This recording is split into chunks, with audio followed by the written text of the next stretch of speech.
जनता अपने आप से सोचे कि हम लोग किसको चुन रहे हैं। चुनने से पहले अपना निर्णय सोचिए कि हम लोग ऐसा व्यक्ति चुने जो विकास करे। हमारी पार्टी इंसाफ के लिए चुनाव लड़ेगी और हक दिलवाने का काम करेगी। पूरा बिहार के जनता तबाह है बाढ़ से। इसके आगे सरकार का देख अंधा हो गया एकदम। सरकार नीतीश सरकार आज के डेट में एकदम अंधा हो गया। पहले फैक्ट्री जरूरी है, पहले हमको रोजगार की जरूरी है, क्योंकि हमारे युवा जो हैं कहाँ जाएंगे। पढ़ लिख करके आज मानते हैं कि इंजीनियर बन जाए, आपके पास खुद नौकरी नहीं है। सिवान में जो आसी नगर है उसका स्थिति क्या है? लोग आज डांड डार पानी में पार होकर के निकल रहे हैं। चेयरमैन के पास जाइए तो उसका कोई सुनवाई नहीं है, वार्ड पार्षद के पास जाइए तो कोई सुनवाई नहीं है। आगामी बिहार विधानसभा चुनाव की तारीखों की घोषणा के साथ ही सभी पार्टियों ने अपने अपने तरीके से जोर शोर से तैयारी में जुट गए हैं।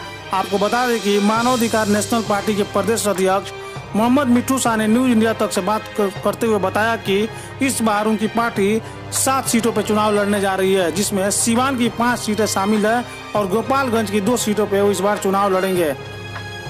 मानवाधिकार नेशनल पार्टी के प्रदेश अध्यक्ष मोहम्मद मिट्ठू शाह ने बताया कि इस बार वो खुद सीवान सदर से विधायक के उम्मीदवार होंगे। उन्होंने बताया कि हमारी पार्टी हमेशा ही हक और इंसाफ की लड़ाई लड़ते आई है और इस बार भी हमारी चुनाव में मुद्दा यही रहेगी और इसी मुद्दे के साथ इस बार हम लोग क्षेत्र में चुनाव लड़ने जनता के बीच जाएंगे। अभी बिहार विधानसभा चुनाव में आपकी पार्टी कैसे तैयारी कर रही है और कितने सीटों चुनाव? मानवाधिकार नेशनल पार्टी आज बिहार में लॉन्च कर गई है, जिसमें हम लोग 7 सीटों पर चुनाव लड़ेंगे, गोपालगंज और सीवान मिला करके, जिसमें 2 सीट हमारी गोपालगंज की होगी और सीवान के 5 सीटें पे हमारी चुनाव होगी। ठीक है, क्या लग रहा है मिट्ठू साहब भी चुनाव लड़ेंगे? जी, सीवान विधानसभा से मिट्ठू साहब भी चुनाव लड़ेंगे और इसमें हमारी पार्टी के का नाम है कि हम लोग विकास करेंगे और विकास के ही मुद्दा पे कोई काम करेंगे और जहाँ कहीं भी क्षति अकारण की जा रही है उस पर हम लोग रोक लगाएंगे। और आज ये देखिए चीनी मिलें सभी जो है बिक गई।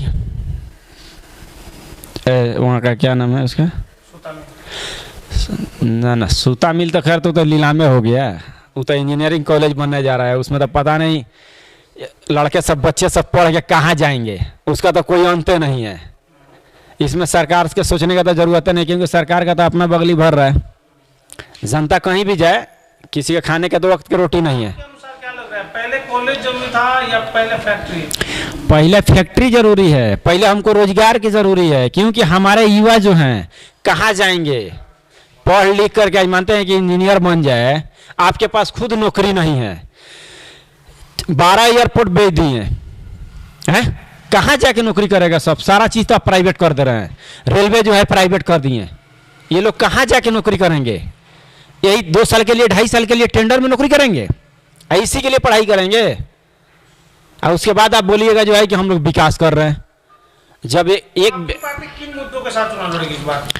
हमारी पार्टी इंसाफ के लिए चुनाव लड़ेगी और हक दिलवाने का काम करेगी और हम लोग ज़्यादा से ज़्यादा करके नौकरियां भी दिलवाने का काम करेंगे। सीवान के कितने सीटों पे चुनाव लड़ जा रहे हैं? जो आपने बताया कि जैसे आपने बताया कि 5 सीवान के सीटों जी, ऐसे में कौन कौन से सीटें हैं जिससे आप चुनाव लड़ जा रहे हैं? जैसे पहला नंबर सीवान विधानसभा है, बड़हरिया विधानसभा, महाराजगंज विधानसभा, दरौली विधानसभा और रघुनाथपुर विधानसभा से हमारी पार्टी लड़ेगी। तैयारी में दम लगी हुई है। क्या लग रहा है, जिस तरह से नीतीश कुमार दावे कर रहे हैं कि उनके द्वारा काफी विकास किया जा रहा है, कितनी सच्चाई नजर आती है? वो तो विकास के सच्चाई तो आपके सामने है कि 2-2 3-3 पुल तो चल ही गया दह करके पानी में, प्लस पूरा बिहार के जनता तबाह है बाढ़ से। इसके आगे सरकार का देख अंधा हो गया एकदम। सरकार नीतीश सरकार आज के डेट में एकदम अंधा हो गया है। उसके पास कोई आंख नहीं है, कोई दिखाई नहीं दे रहा है कि हमारे हर जगह बाढ़ से पीड़ित लोग हैं। आप चले जाइए दरौली में आज बाढ़ की क्या स्थिति है। आप बरौली विधानसभा में चले जाइए, पूरा बाढ़ से एकदम पीड़ित है लोग। किसी को घर से निकलने के लिए जगह नहीं है, आने के लिए जाने के लिए कोई रास्ता नहीं है। तो लोग अपना अपना बोरिया बिस्तर बांध करके जो है कि अपना कपड़ा भिंगा करके बाहर निकल रहे हैं, रोड पर जाके अपना अस्तरिया रख रहे हैं। तो कहाँ विकास किया जाए? अभी देखिए जा करके सीवान में कि आगू छपरा में आप जाके देखिए, कम से कम 40 घर जो है कि पानी से जो है एकदम क्षति में है। तो अब क्या लग रहा है इसका खामियाजा सरकार को इस बार भुगतना पड़ेगा? इस बार सरकार के भुगतना पड़ेगा। इसमें जनता को सोचना होगा कि जनता अपने आप से सोचे कि हम लोग किसको चुन रहे हैं। चुनने से पहले अपना निर्णय सोचिए कि हम लोग ऐसा व्यक्ति चुने जो विकास करे। हम लोग ये नहीं देखें कि बाहुबली के चुन रहे हैं। बाहुबली को मत चुनिए, आप विकास को चुनिए, क्योंकि विकास के आप चुनिएगा तो विकास करेगा। आज जाके देखिए आशी नगर का स्थिति क्या है। सिवान में जो आशी नगर है उसका स्थिति क्या है। लोग आज डांड पर पानी में पार होकर के निकल रहे हैं। चेयरमैन के पास जाइए तो उसका कोई सुनवाई नहीं है, वार्ड पार्षद के पास जाइए तो कोई सुनवाई नहीं है। और उसके बाद में आप चले जाइए आगू छपरा में चले जाइए, वहाँ भी वही हाल हुआ है कि 40 घर पानी से जो है क्षति हुई है। वो लोग बार बार जा रहे हैं कि भाई हमारा जो है रास्ता निकालिए। इसमें कोई विधायक कोई नेता नहीं ये कर रहा है। जानना चाहेंगे कि आपकी पार्टी को जनता वोट क्यों करे? हम लोग हर एक व्यक्तिगत के साथ हम लोग रहेंगे और जो भी कार्य होगा उसको हम लोग अपना फंड से अपना तनख्वाह से हम लोग उसकी पूर्ति करके देंगे। आप मानवाधिकार के नेशनल पार्टी के जिला अध्यक्ष हैं, ऐसे में आपकी पार्टी कितने सीटों पे चुनाव लड़ने जा रही है? एक्चुअली मानवाधिकार नेशनल पार्टी सिवान और गोपालगंज मिलके अभी तक तो हम लोगों ने 7 सीटों का ऐलान किया है। संभवतः 7 सीटों पर मानवाधिकार नेशनल पार्टी चुनाव लड़ेगी। किन सीटों पर? किन किन का हमारे सिवान में 4 और गोपालगंज में 3 सीटों पर लड़ने की प्लानिंग है और इस विषय ये 7 सीटों पर चुनाव लड़ेगी। मानवाधिकार नेशनल पार्टी के जिला अध्यक्ष हैं, एक जिला अध्यक्ष होने के नाते आप क्या कहेंगे, जो विकास सिवान जिले में होने चाहिए थे क्या लग रहा हुआ है? जहाँ तक विकास की बात है, सिवान जिला ही नहीं पूरे बिहार में विकास की पोल खुल चुकी है।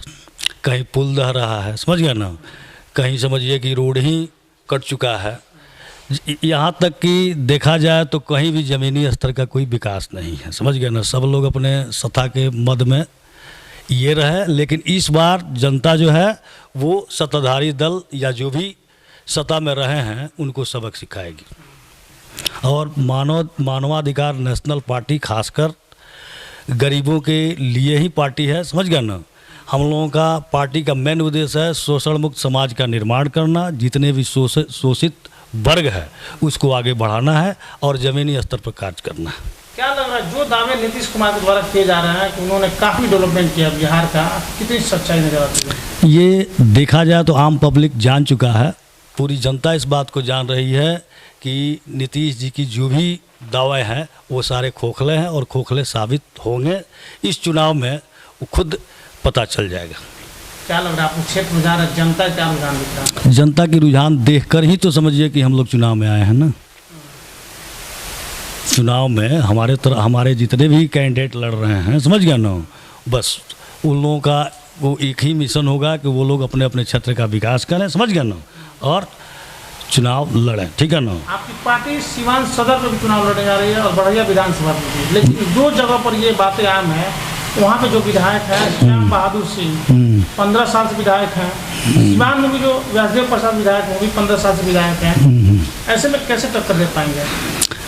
जहाँ तक टक्कर की बात है ये तो जनता का सहयोग और समर्थन की बात है, समझ गया ना। हम लोग क्षेत्र में घूम के देखा, समझ गया ना, हमारे पार्टी के तरफ से समझिए कि जनता की रुझाव जो है दिन प्रतिदिन बढ़ रही है, समझ गया ना। और जहाँ तक जीत और हार की बात है तो वो तो जनता के आशीर्वाद से ही होना है, ठीक है ना। हम लोग अपना अथक प्रयास कर रहे हैं। क्या लग रहा है बढ़िया विधायक श्याम बहादुर सिंह के खिलाफ चुनाव लड़ना आपकी पार्टी को? चुनाव के समय में किसी के खिलाफ बोलना और न बोलना, समझ गया ना, ये उचित नहीं लगता है। लेकिन सभी लोग जानते हैं कि नाच गान के अलावा श्याम बहादुर सिंह राजनीति में कितना रुझान रखते हैं, इस बात से लगभग सारे लोग अवगत हैं। जनता वही जनता तो चुनाव जिता के भेजती है ना वो तो अब जनता की बात है। जनता बहुत कुछ से अवगत हो चुकी है, समझ गया ना, और इस बार सबक सिखाएगी।